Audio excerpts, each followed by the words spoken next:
নমস্কার বন্ধুরা, মিনুর রান্নাঘরে আপনাদের স্বাগত। চলে এলাম নতুন একটা ভিডিও নিয়ে। এখন শীতকাল, নানা রকমের সবজি পাওয়া যায়। আজকে আমি রান্না করব পেঁয়াজকালি, বেগুন, কাঁচা টমেটো, আলু, পেঁয়াজ, ধনেপাতা দিয়ে আর তাতে সর্ষে বাটা দিয়ে একটা সবজি, টক ঝাল সবজি। খেতে খুব ভালো লাগবে গরম ভাতে, ডালের সঙ্গে। তাহলে চলুন রান্নাটা এবার শুরু করি। গ্যাস ধরিয়ে কড়া বসিয়ে দিয়েছি। এবার আমি এর মধ্যে তেল দিয়ে দিচ্ছি।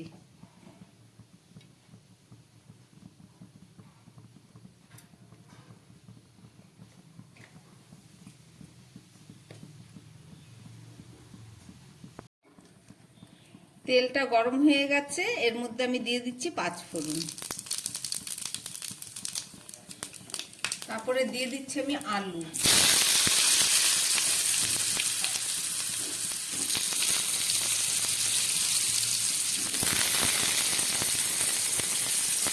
এবার দিয়ে দিচ্ছি কাঁচা টমেটো।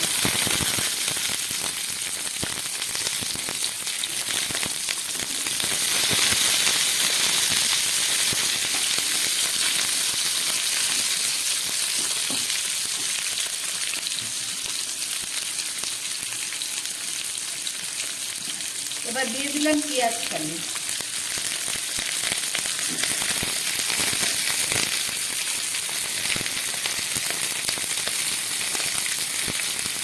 আর দিয়ে দিচ্ছি কিছুটা পেঁয়াজ।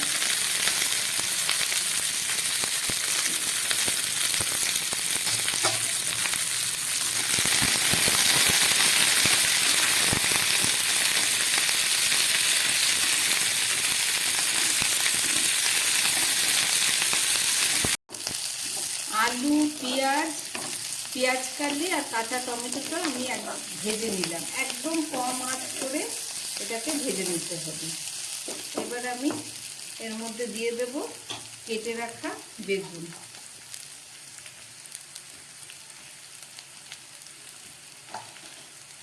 আর দেব সামান্য পাকা টমেটো।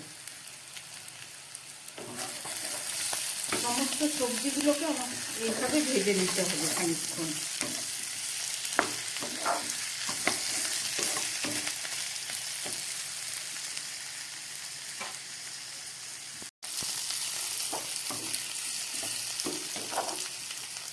সবজিগুলো হালকা ভাজা হয়ে গেছে। এবার আমি দিয়ে দেবো এর মধ্যে পরিমাণ মতো নুন।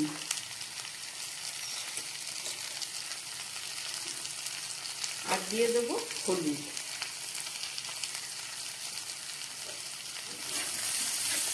এই রান্নাটা একদম হালকা আঁচে করতে হবে, গ্যাস কমিয়ে। তা না হলে পেঁয়াজকালিগুলো ভালো সিদ্ধ হবে না। পেঁয়াজকালি সিদ্ধ হতে একটু টাইম লাগে।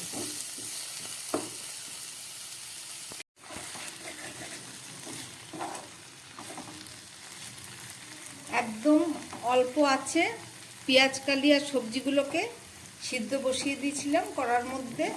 দেখুন অনেকটাই ভাজা হয়ে গেছে, সমস্ত পেঁয়াজকালিগুলো গলে গেছে। এবার আমি এর মধ্যে দিয়ে দেব বেটে রাখা সর্ষে।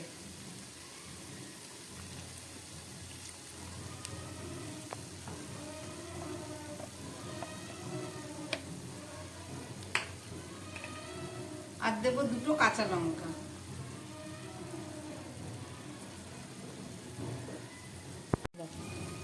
আর দেব সামান্য কাঁচা সর্ষের তেল সর্ষে বাটার মধ্যে। আঁচটা মাঝারি আছে রান্না হবে, তারপরে ফেরত এসে আপনাদের দেখাবো। সর্ষে বাটা দেবার পরে 2 মিনিট ঢেকে রেখেছিলাম। এবার ঢাকাটা খুলে দেখব কতটা সিদ্ধ হয়েছে।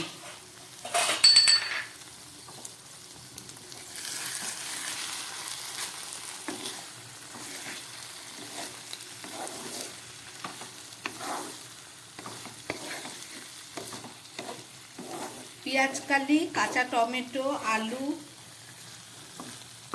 বেগুন সব কিছু দিয়ে আমি রান্না করলাম পেঁয়াজকালি দিয়ে একটা সবজি। আপনার রেসিপিটা দেখছেন। এরপরে দিয়ে দেবো আমি এর মধ্যে ধনেপাতা।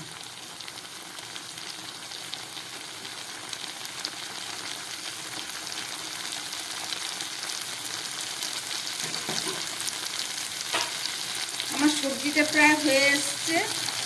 টক ঝাল সবজি পেঁয়াজ কালি দিয়ে আপনারা বাড়িতে বানিয়ে খাবেন, আশা করি খুব ভালো লাগবে। যদি ভালো লাগে তাহলে আমার চ্যানেলটাকে সাবস্ক্রাইব করবেন। নমস্কার, সবাই সুস্থ থাকবেন, ভালো থাকবেন।